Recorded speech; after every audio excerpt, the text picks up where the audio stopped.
We're now live, so Huh? we're now live, so I'm just So stop. Okay. yeah. Okay, so let's start our Alshech Academy. 1 second, let me just put the other tape on. 1 second. Okay.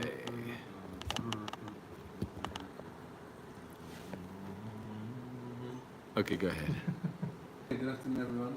We're back with the Alshech in the Alshech Shul. Today we are in Parashat Shlach, which talks about the spies. A very long, beautiful piece from Rav Moshe Alshech about that. But we will be focusing today on the piece right at the end of the parasha, which talks about the mitzvah of tzitzit. And that's a very powerful thing to discuss because obviously we wear tzitzit, the latest part of the Torah, every day, at least twice or 3 times a day. So getting in more of the deeper insight into what is being discussed here and what the essence of the mitzvah of tzitzit is very special. It's interesting though that we know that halachically there's no obligation to wear tzitzit. You only have to obligate yourself. The Gemara says that in times where there's Hashem's fury, Hashem's anger is being unleashed in the world, there's a mitzvah to go and obligate yourselves to do tzitzit and mitzvah that are otherwise non-obligated. So this would be a prime example of that right now. So everyone get yourself a pair of tzitzit if you don't have one. If you do, give it a special kiss. And let's get into it. So what page are we? So the page in this edition is 283, Reish Pei Gimel, Reish chapter page. Tet Vav.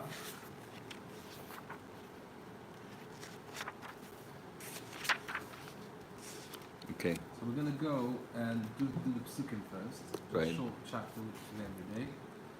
Vayomer Adonai al Moshe lemor, Hashem said to Moshe, following statement: Daber al Bnei Israel. Talk to the Jewish people. Va'amarta lehem, and say to them. Va'asu lahem tzitzit, they should make for themselves strings, fringes. Tzitzit, Rashi says, can also mean objects of spectacle, meaning items that you should look at. And that tzitz means to look at something. Al kanfei bigdehem, they should place them on the corners of their garments. Ledorotam, for all of the generations to come. V'natnu al tzitzit, they shall place on these fringes, hakanaf, on the corners, til techelet, one string made out of techelet, which is blue dyed string. The passage continues, V'haya lachem, the tzitzit, this should be for them, for tzitzit. Again, this seems to be, we don't really know what that means. This should be for tzitzit. And now, Alshech is going to point out that in the first section was saying, talk to the Jewish people and they should do. They should put, they should make. Now, Hashem started talking to us directly. V'haya lachem, this should be to you. And you should see it. Right. And you shall remember at Tzfat Hashem, all of the commandments and the obligations Hashem gives us, all the mitzvot, and therefore you shall do them. And you shall not go stray after after your heart and eyes, which you tend to lust after. Again, the Alshech is going to say, well, why is Hashem making assumptions about us? Like, why is it like saying, oh, you obviously are going to be doing bad stuff, and this is going to help you. Right. It's like a bit. As a parent, you're preempting and Right. Don't give people ideas. Yeah. The man tiskuri, this is so you should remember, and now repeatedly remembering thing. You should do all of my mitzvot. You should be holy to your God. Ani Adonai Elohim, Asher hotzeti etchem me'eretz Mitzrayim, liyot lechem Elohim.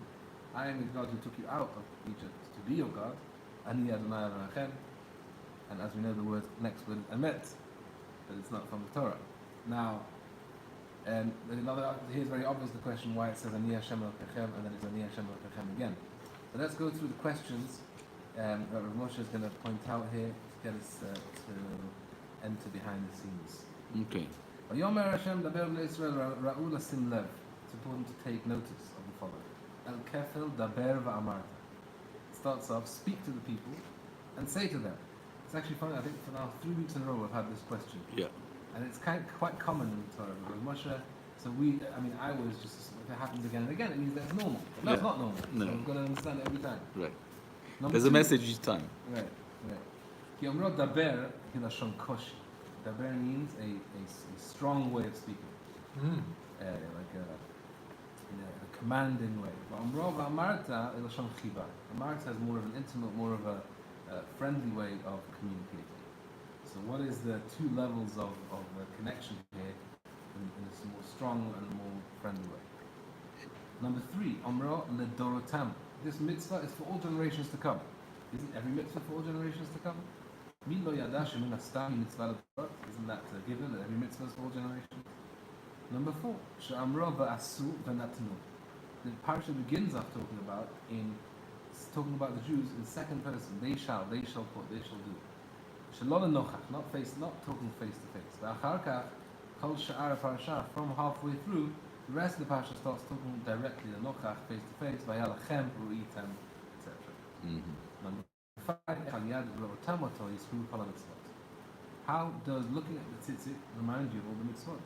As the parasha says, you'll see the tzitzit and you'll remember the mitzvot. How does that work? Number 6, shenireh, sheme'elav yimashach al yad ro'ototo, shizkuru kol ha-mitzvot. So he's saying, how does that actually work? Right? This is a question which the Holy Alshech will discuss as he goes along, and hopefully we'll understand how it actually works, because this is a very powerful tool. The Torah is telling us, by looking at tzitzit, that's going to help us remember the mitzvot and stay in the mindset of being aware of the mitzvot. And he's asking, look around, people are looking at tzitzit all day long, and it doesn't seem to help. What's bechush? Bechush in reality, like you don't see it in actuality. Number 7, that you shouldn't go straight after your heart and your head and your eyes. That shows that the tzitzit is going to be helpful towards getting rid of the 2 levatel, to nullify the strength of Shnei Sarsurei Da'avera, the 2 middlemen, or the 2 promoters of sin, Eina Veliva. Specifically, it will help negate the powers of the eyes and the heart, which are the 2 promoters of sin. It would be proper to find out why the heart and the eyes are mitigated through tzitzit. Number 8, so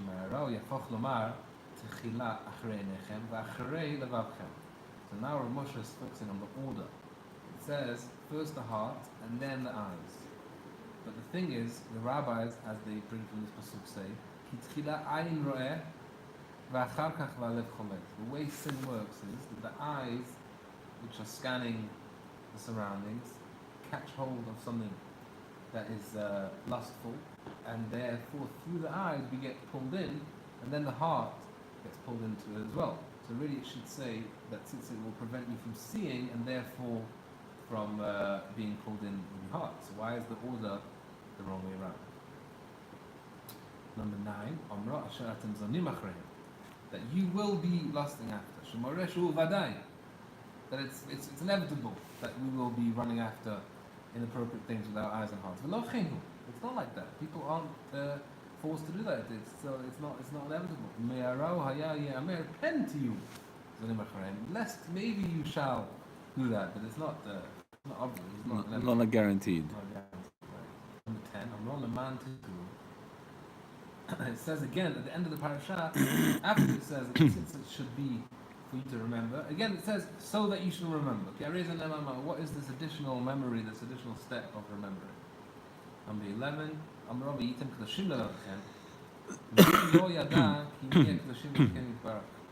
didn't he know that we'll be holy? Like, what is this mitzvah giving us the extra holiness that we wouldn't have had without it?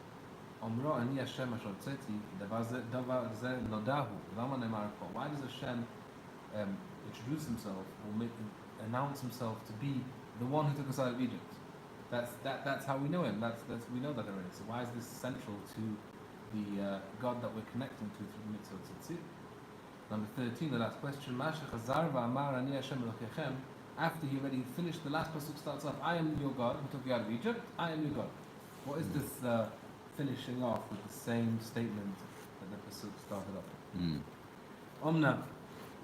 However, now let's understand what's going on here with the mitzvah tzitzit.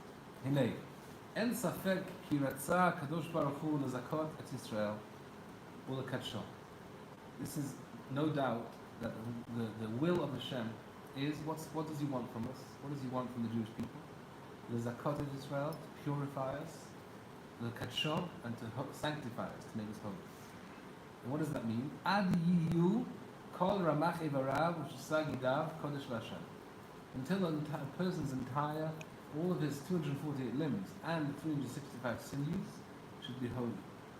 So basically, the mitzvot are giving us the opportunity to acquire a holy, refined body.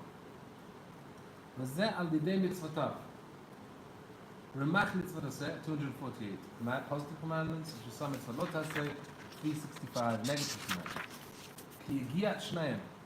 Being preoccupied and working hard with both of these, yikadshu et adam, they will sanctify the man. Ki alken hayu b'mispar kol chalakav, and therefore, which is why the mitzvot are in the same number as a person's entire physical being.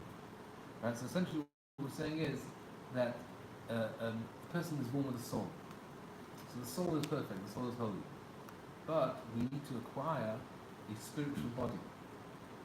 So a person being in this world with a physical body and using that physical body to do mitzvot and to refrain from averot, essentially every time you do that, we're creating that spiritual body for the soul to be able to exist in the spiritual realm without not being dead, because the soul of that body is dead. So in order for us to be able to be in Olam Haba, we need to acquire a spiritual, holy, purified body. And obviously, why is it with 248 limbs? Because actions are done with limbs, and the sinews are what it's like what retract the muscles of the sinews. So basically, to prevent, at least the muscle itself is a limb, and the sinew is like to hold back. So that's why the sinews are the negative. The negative amounts of the limbs, and what we do with the positive amounts. Why is the body structured so you've got more negative than positive? Interesting. I mean, it's essentially why in the root is there more negative commandments, which is why the body is structured in that way. Yeah, I don't know. Interesting. Okay. This is what we explain, says Rav Moshe, if you would learn Kohelet with me, Al Chatimat Divrei Kohelet, V'amro Sof Davar, it's a Kol Mishma, the end of all of the discussions we've had in Kohelet, at Elokim Yirah, the main purpose of everything is to fear God, Lomar. Hinei Sof Uklal Kol Divrei HaSefer, the main point, the end, the summary of all of what's been discussed in Kohelet, Achri Shakon Nishma, Kol Divrei HaSefer. Right, so Kohelet is where Shlomo Melech goes through what is the purpose of life. Everything seems to be in vain. Everything seems to be empty.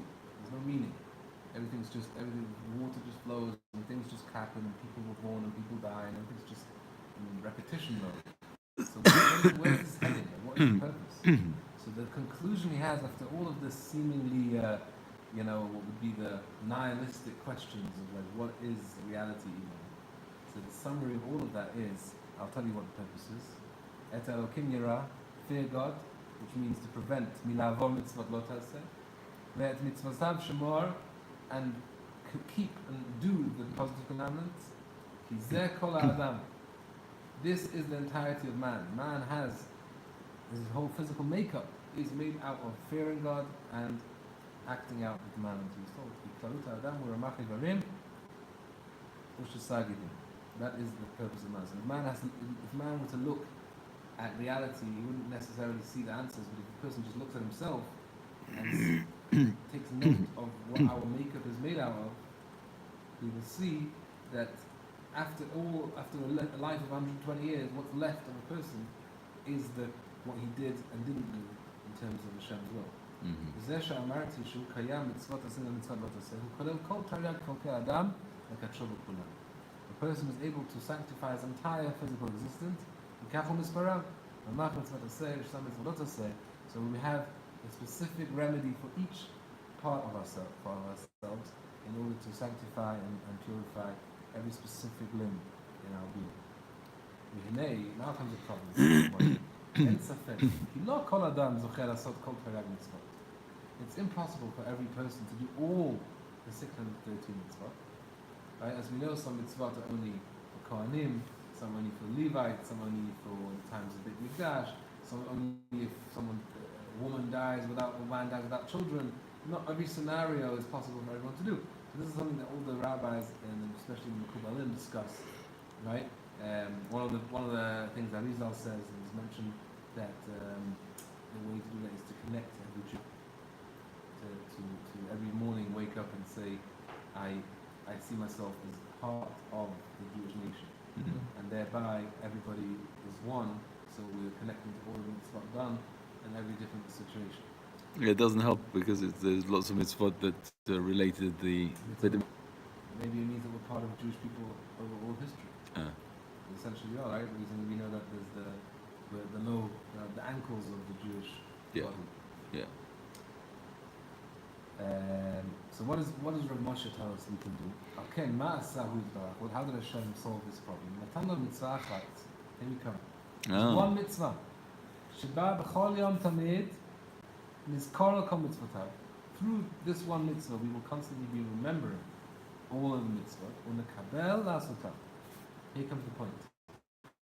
Once we will accept to do all the mitzvah, if we are prepared to put aside any hindrance or any cost or whatever the problem might be standing in the way of doing the mitzvah, we're prepared, come what may, I'm prepared to do what Hashem wants me to do. That itself is already making us, giving us the sanctification and the connection to all these mitzvot by being prepared to do them.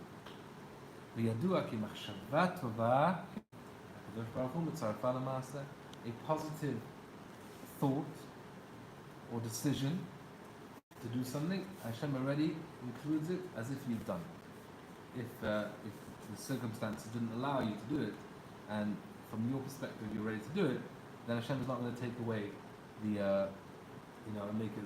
He's going to take it as if we did it. He's going to consider it כאילו עשינו את כולם יום יום. It's as if we've done all the mitzvot every day. וזה סוף דברי הכתובים. Are you saying that even if you wanted to do it once, it's as if you did it all your life? We're saying every day, because we read tzitzit every day time. So when we see the tzitzit, we're going to see the mitzvah, accept them every day to do them, and that's as if we did it all every day. Right. So it's essentially like entering a mindset of like, what is the purpose of my day? I've woken up today. What's my plan for the day? My plan is to do Hashem's will. Come on, and if I'm able to do everything, I'll do everything. But I'm obviously not able to, but I still want to. This is what's going to come at the end of the parasha. We'll get to that soon. But so in order you'll remember, through the remembering,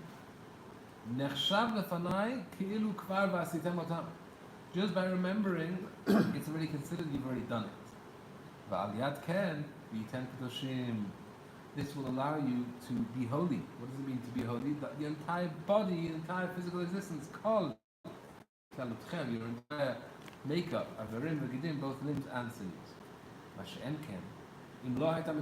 this mitzvah was not available to us,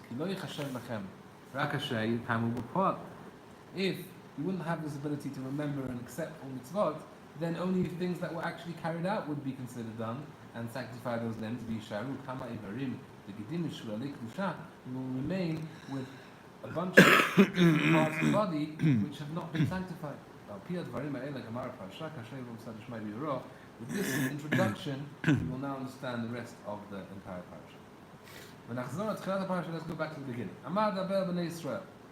So we're starting off with a more harsh way of communication. Daber. Or one who is not interested in keeping or even accepting Hashem's commandments upon himself. Rachok mimenu yitbarach yichashem. He's considered distant from Hashem. V'shelo lenochach yidubar bo. When Hashem speaks to mankind, the Jewish people, that person is considered, he's not speaking to him. So now Rav Moshe is going to tell us that speaking face to face is more intimate. That's more the soft way of speaking. Dibur means say a statement. Generally, this is how it is. I'm not talking to the person. So when we start off the parasha, we're talking to people that are not inclined to keep mitzvot, and therefore you daber. That's why it says daber b'nei Israel. Dibur v'koshi v'shelo v'nochach. Not face to face and harsh way of communicating. After we've finished the non face to face communication, then we can already start talking face to face. So after this person who is not feeling connected to doing the mitzvot has been given his harsh communication, and he's taking that into account, so now he's facing Hashem. Now he's become close and beloved. So now the next part will already be face to face and more softer, friendly manner. So now what's going to be the first introduction part of the statement? We're talking to the Jewish people and we're saying in a strict manner. So what does that mean? You should make for yourself tzitzit. You should accept upon yourself this one mitzvah, and this will include you in the entire mitzvah. Shehu mashiyelem lahabit ulahatzitva leizkar hamitzvah. So we're telling you, va'asu lahem tzitzit. Create for yourself a spectacle, an item to look at, to remember the mitzvah. The word tzitzit, milashon, it's the same meaning as the word in Shirachirim, which is mitzit min harakim, one who looks through the cracks. So mitzit really means to peep. It's connected with Tzfat. Yeah? A lookout, no? So that's Itzpeh, and Itzpeh is a lookout. But that's, I think it's more Tzofeh. Tzofeh is to look. Here Tzit, I think, is more of a look from. So I don't know why it would be specifically. Oh, so here he's saying that through the tzitzit, we're kind of peeping into the other mitzvah. We don't see I see. Kind of getting a little bit of a preview kind of I see. into the rest. Very nice. Yeah. Al kanfei bigdehem. So first we're going to say, where does the tzitzit go? It goes on the corners of their clothes. In this week's parasha, it doesn't say four corners. Elsewhere it says you should make strings in the four corners. And here it just mentions the corners. Which talks about the white strings. So now he's going to tell us why the word Ledorotam, which means for all generations, is mentioned. The white part of the tzitzit, that is forever. One part of the tzitzit is not going to be forever or for all generations.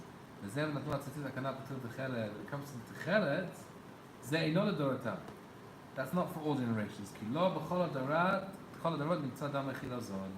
Not all generations have access or knowledge as to what is the special fish or sea fish, the shell that has the special blood that's made of chelet.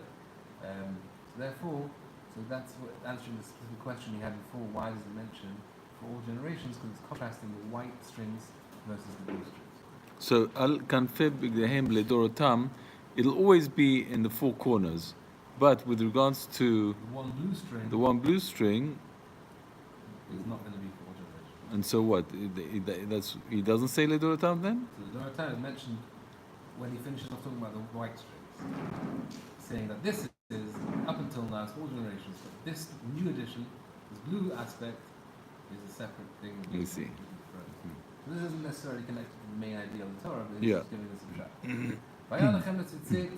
The passage continues. So now we're starting to talk directly to the people.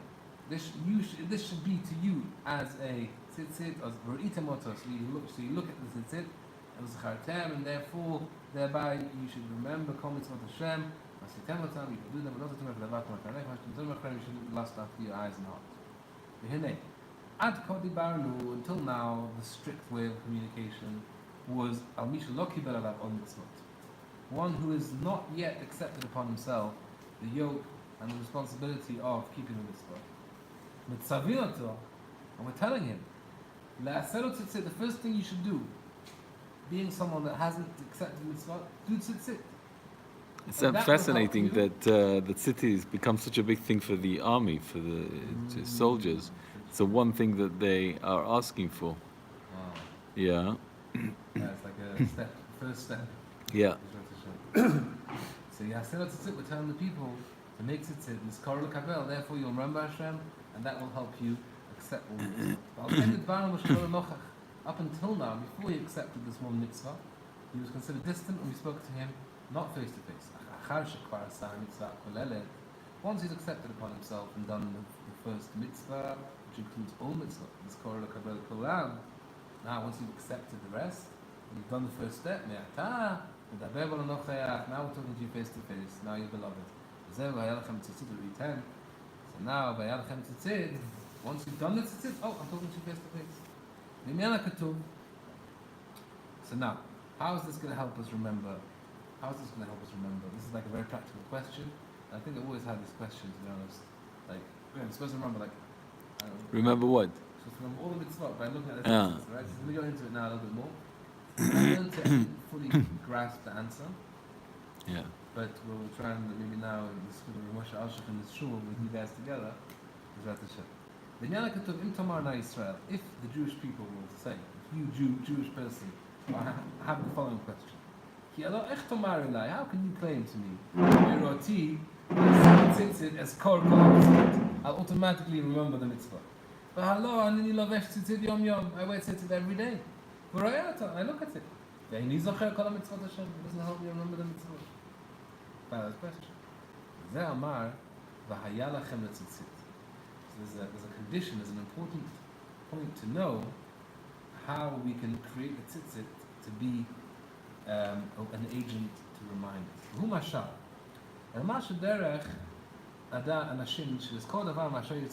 Right? Someone's got an important meeting at 12 o'clock today. So he doesn't want to forget, and this was before times of reminders on the phone. So in the morning we wake up, take a piece of string and tie it around his finger. And then he'll be like, okay, at 9 o'clock, the string at 12 o'clock. Right? So this will be the reminder. So you take a piece of thread, tie it on the finger, to keep us a reminder. So that's the tip. The imya crash, if someone would just randomly take a piece of thread without any intention of reminding himself anything, and just put the thread around his finger, he's not doing it with intention to remember. So this string has just been hanging around his finger for a few days. He has a meeting at 12 o'clock, and he missed the meeting, he forgot about it completely. He'll now wonder, I have a thread on my finger, how can I forget the meeting? The thread around my finger didn't help me anything. Right. Anyone with a bit of sense will tell him, you have no heart and you have no sense. What are you complaining about? You thought you'll remember because you have your thread around your finger? So he didn't tie it with the intention of remembering. How do you expect this to remind you of something? So now comes the nimsha, the neighbor to be told the same exactly. Hashem is saying, Hashem is basically answering this silent question which is begging itself. Hashem is going to answer this question. He's like, so you're wondering why it's not working for you? I'll tell you why.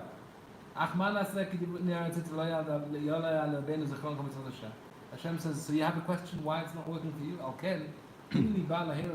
here to wake up your ears and to explain to you. I'll explain to you what you've been doing wrong. If when you make the tzitzit, If when you make the tzitzit, you'll be mindful of the fact that tzitzit are there to remind you of mitzvot. As kasher tiruot or discruot, then it can help you. Yeah, but we're not making tzitzit. I actually do make my own tzitzit, but it still doesn't help.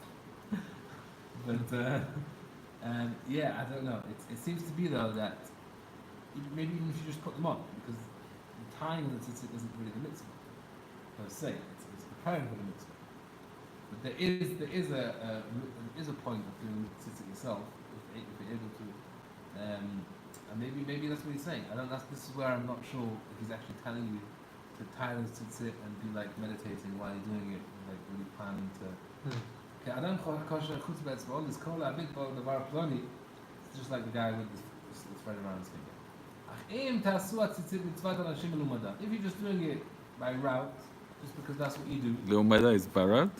Yeah, it's like an expression. It's not just do it because you've got used to it. So it's not coming from within, it's not coming from a place of awareness. You're not making it with an intention to look at it to remember. Then obviously you can't expect it to remind itself. This is what Hashem is telling us in the Pasuk here.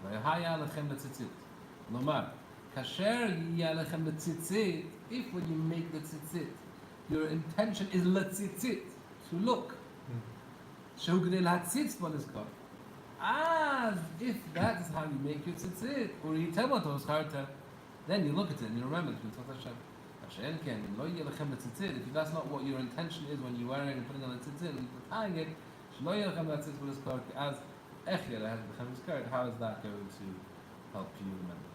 I mean, I think in Alshech's time there wasn't stores that sold ready-made tzitzit. No. So I mean, I know a little bit about this. I stopped at a store in Yerushalayim, the sofa shop, and I have a 4-page brochure, huge. It's called, the scientific name is Murex trunculus, and archaeologists found piles of these seashells all opened in the same place, which interestingly, is where their sex organ is. That's the part that they take out, and when they dip the tzitzit in the mixture, if it's sunny, it comes out blue. right. If it's in the clouds, it comes out purple. But they found that all along the seashores. Here he's not specifically focusing on the blue. Oh, When Rashi explains it, he says that how you remember is because the tzitzit is blue, and the sea is blue, and the sky is blue, yeah. and the kisei kavod is right, the throne of glory is blue, and that's how you'll make the connection between the blue. It seems like though that Moshe Alshech is saying that the white, I guess because he didn't have blue, so he didn't want to make it look like blue. But the tzitzit, again, all of it is called tzitzit, and tzitzit means to look, Yeah. and to look to remember, right? So, yeah, so this is a very fascinating discussion whether we found the tchilah or not. It seems to be a very strong case that we have. Again, it's not a discussion now. But, yeah, no, 100%. Lots of people wear it now, especially in Tzfat. I think there's a big tchilah movement. I guess because it's different. Once it becomes normal, the Tzfat is going to wear it. Okay, Minyana Maskeret.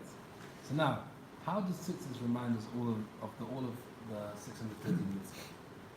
Yadua Mamar Mefarshim. Rashi brings the following, based on the Midrash. Ki tzitzit ole shesh meot. What's the gematria of tzitzit? Tzadik is 90, Yud is 10, so 100. Tzadik Yud is 200, and then Taf is 400. So we're together with 600. So now we're up to 600. We're not 613 yet. How do we get to 613? Shmona chutim adds 8 threads, 8 strings. V'chamisha ksharim and 5 knots. Harei Tariag, altogether 613. Now comes a side note of a question that the commentary is asking. And Tosfot asks on the fact that the Torah doesn't write tzitzit with 2 yuds. It only writes it with 1 yud. Tzitzit, the second yud isn't there. So then we only have 590. We end up with 603, not 613. Amru Tosfot answer ki lamed shebemilat letzitzit mashlemet haminyan l'shalosh hativot.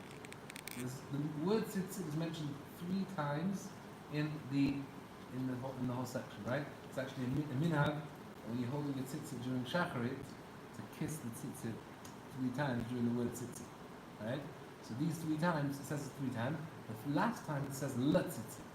So that lamed says Tosfot, we take the lamed, which is 30, and we spread it out into all 3 tzitzits, and now all of them have the yud. So that's a bit of a play around with the gematria. But now the question is, so says Rav Moshe, okay, this is a bit far-fetched. How am I going to look at the tzitzit, start making all these calculations in my head, and go, oh right, 613, that's going to... This seems strange. Just by looking at the tzitzit, I'll start thinking about the gematria. So he's not looking at the gematria, which is in the string itself. The 8 and the 5 is in the physical string. The 600, bulk of it, is based on the word mentioned in the Torah. And you also have to remember that the 3rd time it says with a lamed, and you're spreading that out over 3, so that's a bit far-fetched. So he doesn't have a problem with the gematria, but it has to be physically seeing it, not just referencing a word, which is not, that's not in front of you. So how can it's already not seeing. So, right? So in Tashlum Alamed, ועוד כי מלשון הכתוב ייראה שעל יד ראיית הענף שבכנף החוטים יהיה זיכרון. So Rav Moshe is not happy with the word, the name being part of the remembrance. He wants it to be on the physical corner and the string itself. Ve'efsharhu. So what is he saying on that last sentence? I didn't understand. The last line? Yeah. He's saying that he wants us to... He's saying, first of all, it's hard for it to be lamed. Yeah, got it. And the Lashon HaPasuk, the Pasuk says, you look at the strings themselves, and that itself will help you remember. So he wants the entire 613 to be in the strings. Oh, okay, so he's going to find a way of... The Efsharu. So let's suggest the following, says Rav Moshe. כי הנה בתיבות כל מצוות אדוני שבפסוק הזה יש מניין תרי"ג מצוות. It's the 3 words, Kol Mitzvot Hashem, that adds up to 613. How? Wait a minute. Where is Kol Mitzvot Hashem? In the Shema. In the Pasuk, yeah. Yeah. So those 3 words are going to get us. So we have to be patient here with this gematria. So the first step is Kol. What's Kol? 50. Without Kol, 50. 20 plus 30. Umitzvot. What's the gematria of mitzvot? 536. Mitzvot is 40 plus 90. 130, then we have 6 of the Vav, and then 4. So that's all together 5, 3, 6. V'Hashem and the Yud Kei Vav Kei ole 26. Harei Taryag. That's gematria 612. Mitzvat HaTzitzit shel hi zikaron lekulam harei Taryag. So how does he get to Taryag? The word Kol Mitzvot Hashem is talking about all the mitzvot. Is 612, and then you've got the one mitzvah that's going to get you to all the mitzvot is the one mitzvah tzitzit, add that, and then you get to 630. So again, he's telling you the Kol Mitzvot Hashem is 630. I'm not saying that that's going to remind you, he's just telling you that we have this number 613 already in the word Kol Mitzvot Hashem. And it's also Kol. There's Kol Mitzvot, it's 630. It's quite cool. Right. Kol Mitzvot Hashem is 613. 612 plus tzitzit. Yeah. The Rashi Tevot shall come for Hashem. The Rashi Tevot, just the first letters, Kaf Mem Yud, is 70, Ola Shivim. ובזה, והביט איש על ציציתו, ויימצא 70, יזכור כל מצוות השם, אשר ראשי תיבותיו עולה 70. Now he's saying, you won't find 613 in the strings itself. But what will you see? You'll see 70. You'll see in a minute how. You'll see 70, you'll think the Rashi Tevot of Kol Mitzvot Hashem is 70. What do you mean? The first letters, Kaf Mem Yud is 70. Yeah. And then you'll think, oh, the first letter is 70, and that I can see here, so that will get you to think about the rest. I mean, it seems a bit more far-fetched than the first letter. But let's see how he gets us to 70. והוא, כי יראה הכנף בארבעה חוטים שתלויים בתוכו. הרי 5. So first of all, he's going to see the corner with 4 strings. Right, the tzitzit made out of 4 strings, folded in half. So we have 5. What do you mean 5? Where's 5? The corner plus 4 strings. He's adding the corner to the string? Yeah, because if you look at the pasuk, it says that the kanaf is part of the... Is that how? Oh, thank you. You're tall enough. says that the kanaf al kanfei bigdahem, the corner, because right, you need corners for tzitzit. So the corners are going to be part of the process. So sometimes it's five or five. Al kanfei bigdahem. So the kanfei is part of the. Part of the count. Yeah. וחמישה קשרים ושמונה חיתים. Now we'll go back to the knots and the strings. That goes up to 13. ושלוש עשרה חוליות. 13 sections. Shua Amud Gemara, the Gemara says you can do how many sections you want, but not more than 13. Lo, Yosef, Ashlosh Shecholot, you shouldn't do more than 13 sections. Right, so what's the sections? The sections are sections of 3. Right? Leaving space in between every section of 3. Right. And והוא מעוניין משובח ביותר בספר הכהנים. In the Tikkunei Hazar, it says that the best version is to do 13. This is what we do in theory. We do 13 times 3. הרי 31. Right? So we have 31 altogether. 13 plus 13 plus 5. Then we have 39.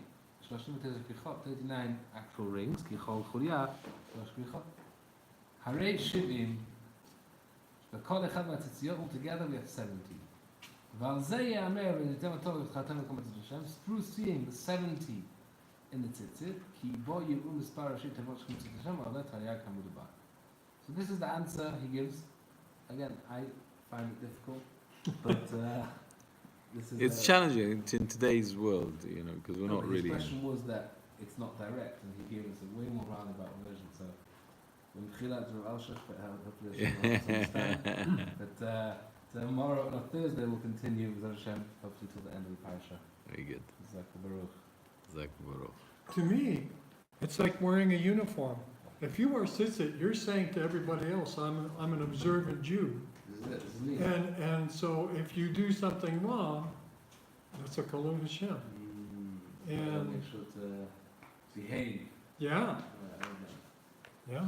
It's like wearing a Boy Scout uniform. If you do that and you punch an old lady instead of help her across the street, you're in trouble. Maybe we can move to this side. Which, So the sun isn't yeah, which side? Which? next to you. Yeah. Oops. Want to move it further back? Is that what you're doing? No, we're going to let him sit on this side. Oh, okay. That makes sense.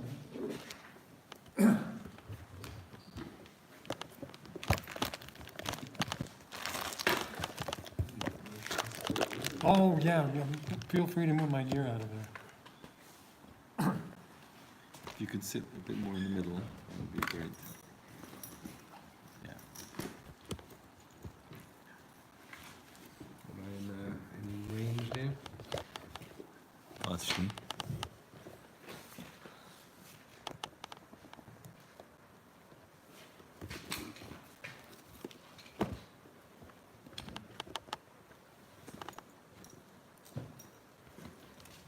I left that computer here, then here it is. Okay, you ready? Yep. Hello everyone, we're continuing our Shirim class with Hashem and in the Alshech synagogue today. And we'll continue now. Until now we learned the first section, the first song, in which the woman sick in love is remembering the good old times she had with her lover. And she's reminiscing about the past and hoping for the future to come back together and once again reunite. And in the following section, it seems to be that she's feeling very self-conscious about her desires to be back with her beloved. And she feels like there's an unasked question. It's like an elephant in the room right now where everyone's like, have you looked in the mirror recently? Do you see what you look like? Do you think there's no reason why you're in this mess? There's obviously a reason. So why are you being so in denial about your state and still hoping to get back to the times where you were beautiful and desirable? Right now, it seems to be not the case. And so she's gonna address that question to her friends which she feels are challenging her with this question. So the pasuk goes as follows: Shchora ani, I am blackened and dirtied. V'nava, however I'm beautiful. Now the question is, how can you be blackened and dirty and beautiful at the same time? That's something to understand. And she said, "But not Yerushalayim, I address you, the daughters of Jerusalem," which is, I guess, her friends, her friends that she has around town. Ka'aholei kedar, I am black and dirty like the tents of the Bedouins, which are out in the sun all day and out, exposed to the wrath of the weather, the rain and the sun. But Kiyuriyot Shlomo, I am beautiful like the tapestries in Shlomo's palace. So she seems to be saying that however you look at me, it's not really true. Like you're missing something here. There's still beauty involved in my blackness. And then she continues, Al Tiruni, don't look down upon me, Shani Shchar Choret, that I am extra black.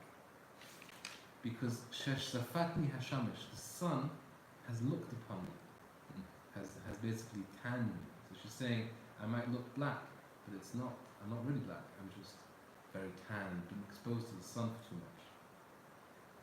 The Hebrew word for tan is shizuf.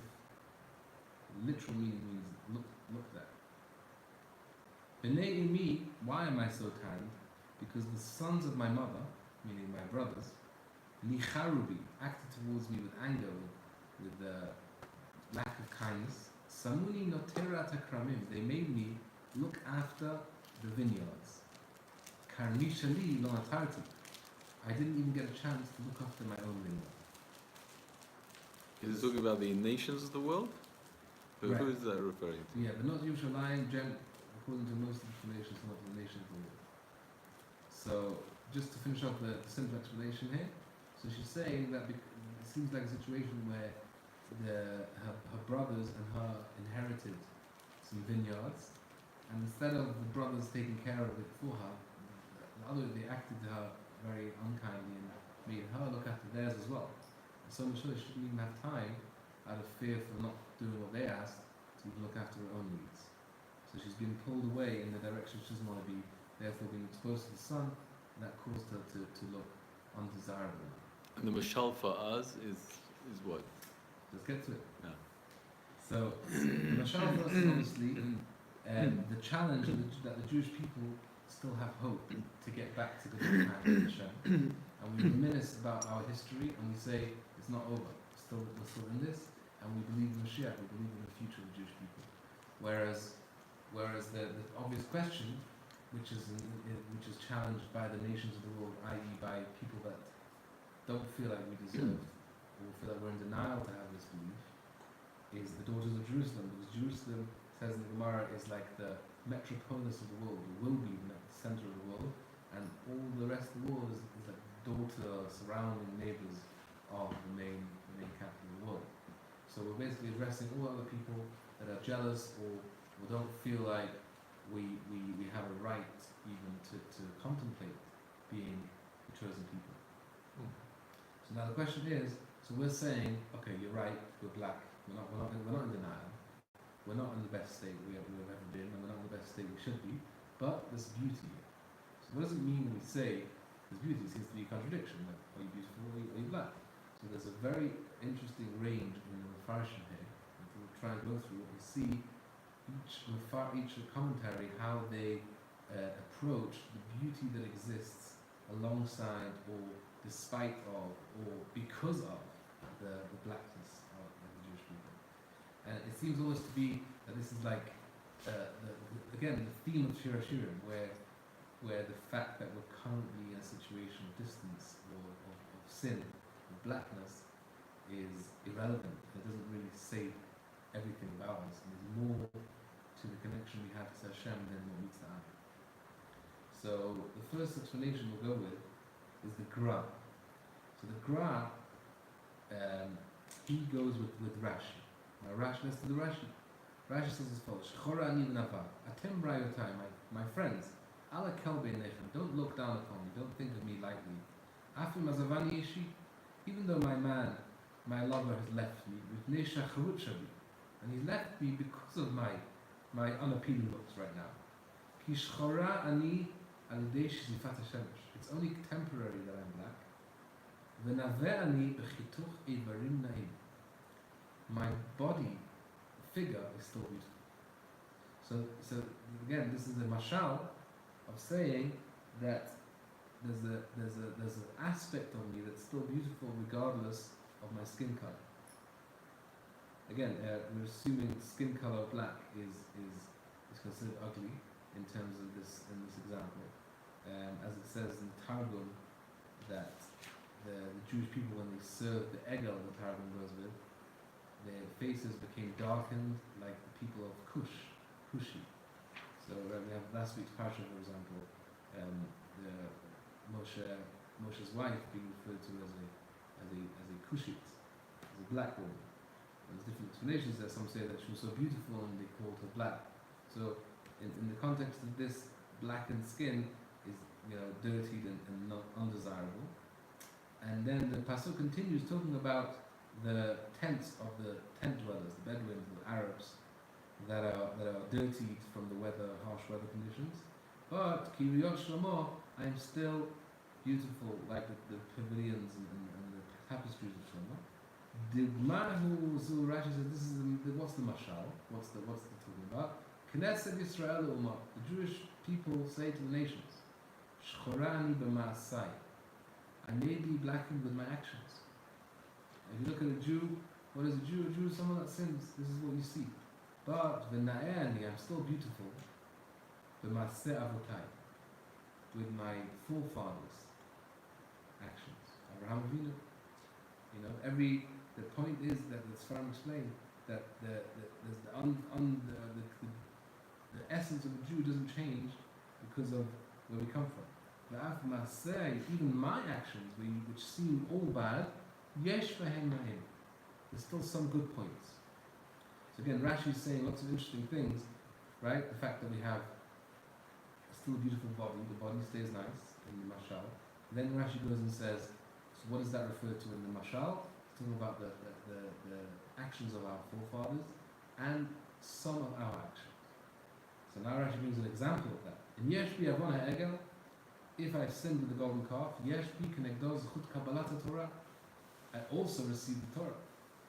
So you can focus on that if you want. Right? So that's what Rashi is saying. So it seems to be a very strong message here of the essence of a Jew being untainted by the current circumstances. Like, how do you define a person? Is a person defined by their actions? Do I look at someone that's doing terribly and be like, so this is who they are? Or do I say, this is what they're doing, but it's not who they are? Not even just because their potential to do good, just their essence. And this is a very deep idea, which is discussed in a lot of Sfarim, and this specific parasha is going to go into it a little bit more. So now let's see what the Gra says. The Gra says 2 points about what is the sum of the good aspects that Jewish people still have, even though they're in exile and they're not in the best state. So he says, first of all, there's the action of the mitzvot, doing the right thing, getting it done. And alongside that, there's the kavanah, the inner connection and the intention of doing the mitzvot. So he says, while we're in Galut, the Jewish people aren't so, in the inner world, we're not so perfect. We kind of not able to be fully present and fully aware of what we're doing and why we're doing. But we do it, we get it done.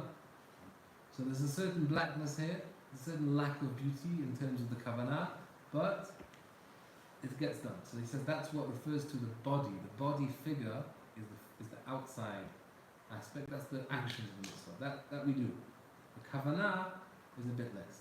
Now the Gra points out, what's the end of the pasuk? Ka'ahole kedar, at the tents of the Bedouins. So he says that the truth is that even in the kavanah, which we're not fully aware of, that the heart of a Jew is always alive. The desire, even though we're not fully present in a mental state, our soul isn't fully connected to our actions, but there's always a burning desire that's going on, even deeper than that, and that is still beautiful, even though we're not fully kavanah. Then he says another thing, another powerful idea. He says there's mitzvot between man and God, and there's mitzvot between man and fellow. Ben Adam lechaviro. So he says as follows: the Jewish people, when they went into Galut, are lacking in Ben Adam lechaviro. In midot, a Jewish person, Jewish people, they might be living by the book, doing all the right things. When it comes to character traits and interactions with people, that's where we're lacking. Now, this is a very interesting thing, which it's a very powerful idea because Rav Chaim Vital, oh, there's so much.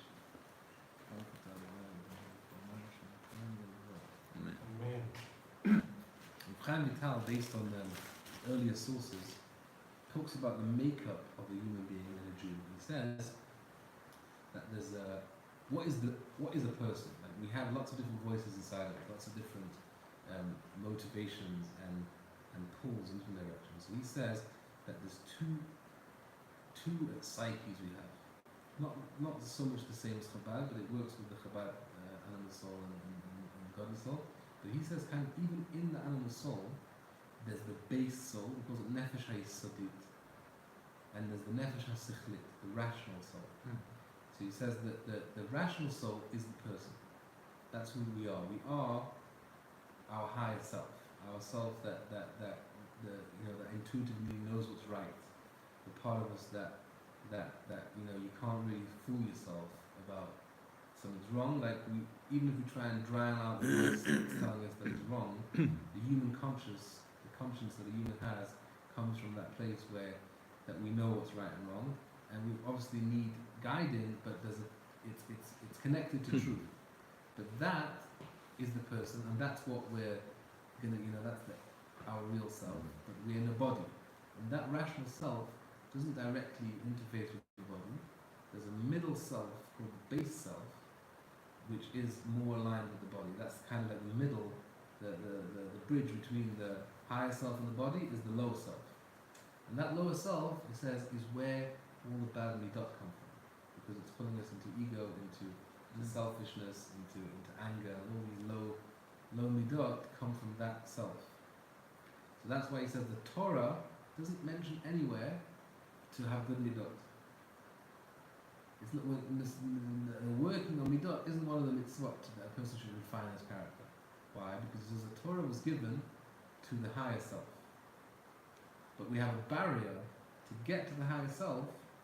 We have to get through the lower self. So that's why Derech Eretz Kabalah Torah, midot is going to really prevent a person from being able to do the mitzvah. Because every time he wants to do the mitzvah, he'll be pulled into all kinds of different preventions of lust and laziness and anger and all these things that prevent mitzvah. That's why he says, I have the We're looking for. Lashon of Chaim Vital, it's a very powerful Lashon, but I'll try and quote it, that a person should be it's very important, it's the main thing a person should work on refining their character and midot, because once done that, doing the mitzvah will be easy. Because it seems to be that our higher self is aligned with the values of the Torah. It fits, but we're just being pulled with this lower self.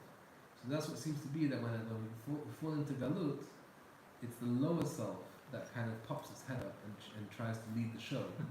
But it doesn't take away the fact that we are still, our essence still is that higher self that is connected to Torah. So that's the concept that the Gra is telling us.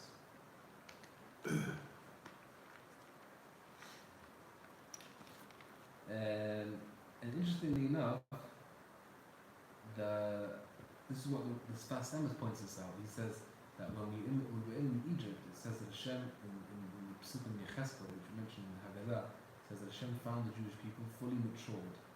Their bodies, it says they will reach puberty, and that's after we learn the Halacha of what the physical signs of puberty are, the pubic hair and female signs of puberty. And it says that Hashem met the Jewish people were primed and ready to be redeemed, but they were naked with no clothes at Erum Ve'eria, and that's why Hashem gave us the mitzvot, right? which was the mitzvah of Dam Pesach, of the Korban Pesach, and circumcision, which were the two clothes that we were lacking in order to be redeemed. So we see this idea that it's the essence of the Jew that is perfect, and it's the clothes that need refining. It's what we saw now in Alshech as well, that the mitzvot are here to refine the body, to give us to work. That's where the work is at.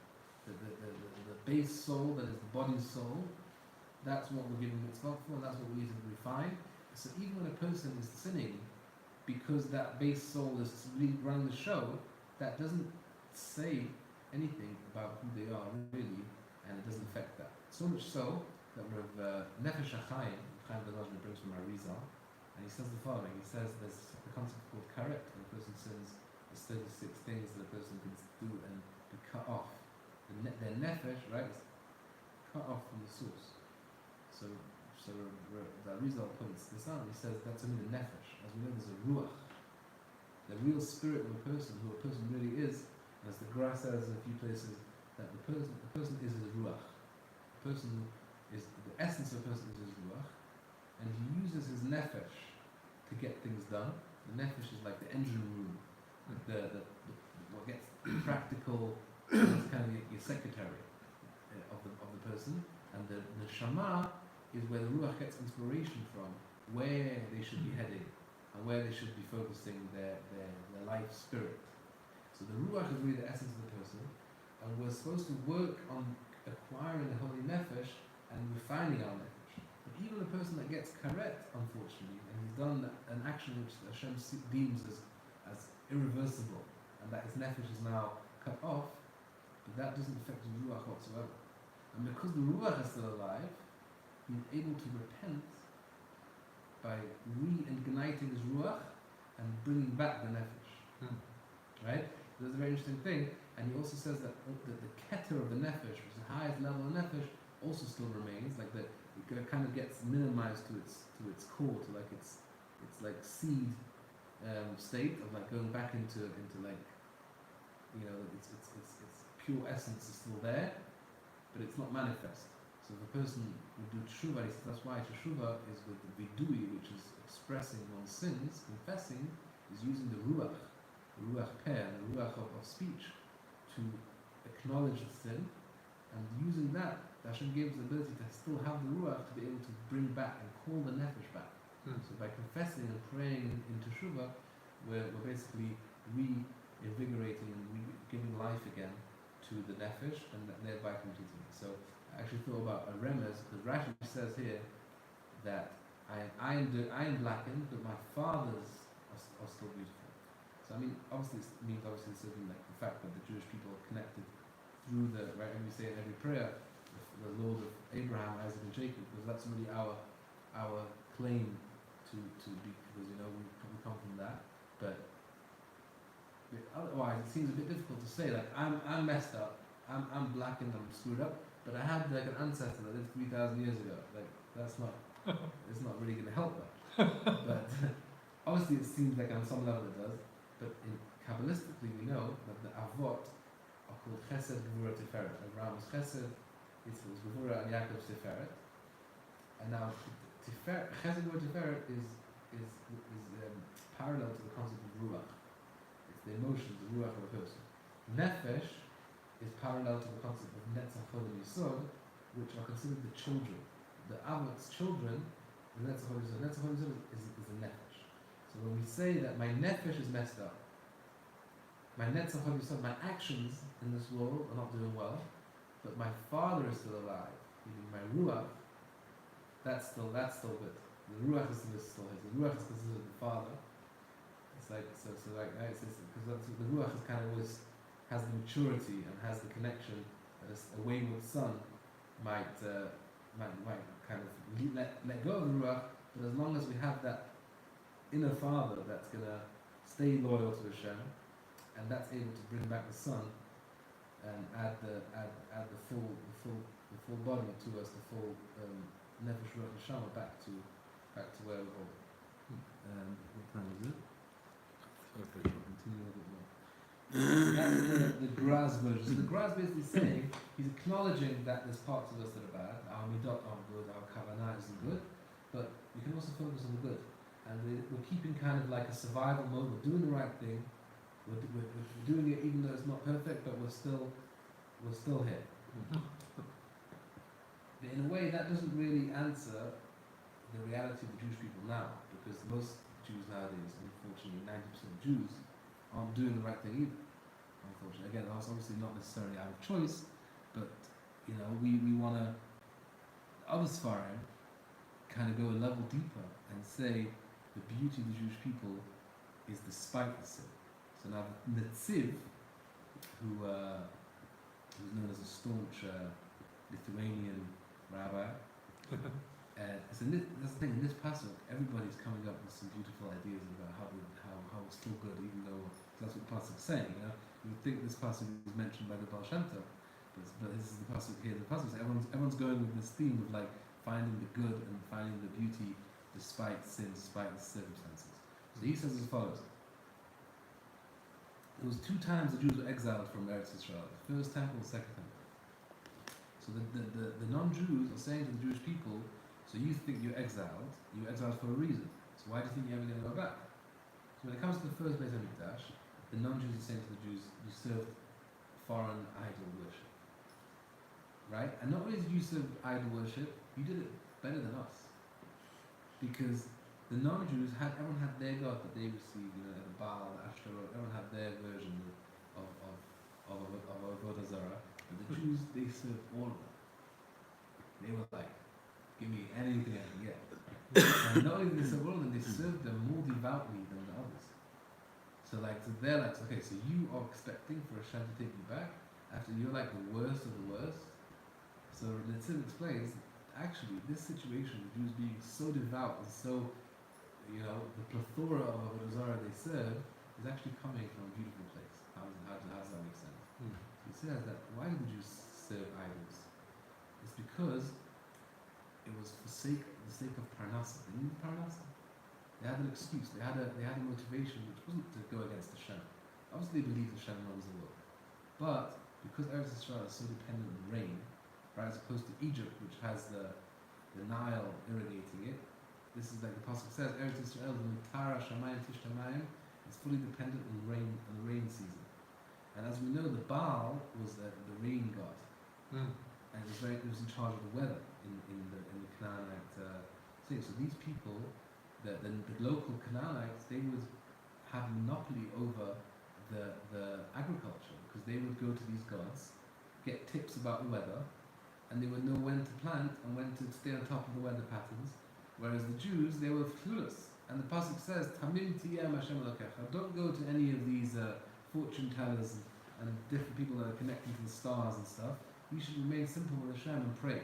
And they're like, but these guys are dominating the agriculture. We have land, and we're screwing up the planting time, the irrigation times, and that's what he wanted from us. So they were just basically forced, the farmers were just desperate to not, and back in the day, don't forget, if your crop messed up, you had nothing to eat for a whole year. So, and you had nothing to plant for the next year. So this was like survival stuff. So they had to get involved. And the thing is, because Hashem was so strict with us, and He gave us this high level of like pure faith, once we screwed up with pure faith, once we went down that road of like asking the fortune tellers, and be like, okay, so I'm anyway not perfect, so I might as well actually serve the Baal and try and get that done. And these things actually had forces because they were in touch with the nature. They actually were able to, to have some kind of effect on nature, and that's what the Canaanites were doing. And eventually Jewish people started realizing, okay, I can serve this god for the rain, the other god for a bit of luck and fertility, and they just went around shopping for different gods for different things. But that actually showed that they weren't serious about it. They didn't actually believe that they were running the world. They just used it. It was like something that they used for financial purposes, for beneficial purposes. But it wasn't devoutness that came from actual belief that these gods are in control of the world. But eventually what happened was it got out of hand, and then eventually, as the Psukim and Yirmiyah and all the Psukim say, that the Jews started off because of different reasons, but then eventually they just took it on and they never went back to God. So what we're pointing out is that the fact that the Jews were so was so had so many of those on our show, children didn't really believe, and the fact that it came from the fact that the Jews have such a high level of expectation that makes it easier to sin once we get past that level of expectation. Then he says regarding the second temple, he says the Jews hate each other. So this is why the Jews hate each other. He says that comes from the fact that Jews have the spirit of fire and wind, element of fire and wind, whereas non-Jews, he says, generally the element of earth. So he says that what does that have to do? How does that manifest? That Jews are constantly changing. Every person's got his spirit that leads him in his personal direction.